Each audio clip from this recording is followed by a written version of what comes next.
خواتین، بیٹیاں، بہنیں، بچیاں، مائیں، ہمارے بڑے، میں ایک بات کہنا چاہتی ہوں اپنی تمام تر خواتین سے بھی، اپنے مرد حضرات سے بھی، اپنے بڑوں سے، بزرگوں سے، بھائیوں سے، بیٹیاں ہوں، بہنیں ہوں، بیویاں ہوں، بچیاں ہوں، سب گھر کا حصہ ہوتے ہیں. ان سے آپ کے گھر کی رونق دوبالا ہوتی ہے. ایک یہ ایسی ہستی ہے جس کے پاؤں تلے اللہ نے جنت رکھ دی ہے.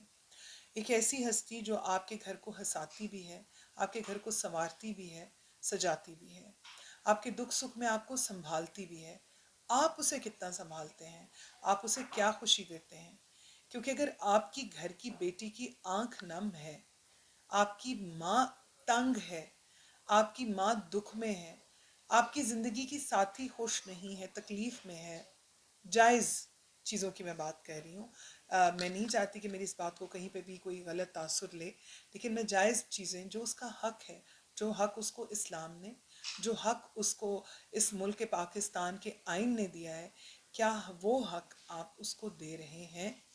آپ اپنا جو فرض، جو آپ کا حق ہے وہ تو آپ اس سے لے رہے ہیں، لیکن جو آپ کا فرض، جو آپ کو دین نے، آئین نے کہا ہے کہ آپ وہ دے رہے ہیں. سوال یہ ہے اپنے گھر کو ہنستا بستا خوشحال رکھنے کے لیے اپنے ساتھی کو، اپنی بیٹی کو، اپنی بہن کو، اپنی بیوی کو خوش رکھیے.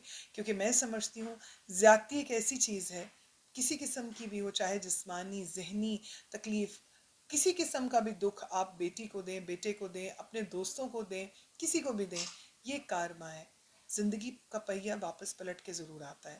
اس برے وقت سے بچنے کے لیے اپنے آج کو سنواریں. اگر آپ چاہتے ہیں کہ آپ کی بیٹی اپنے سسرال میں خوش رہے تو اپنی بہو کو بھی اپنے گھر میں خوش رکھیے.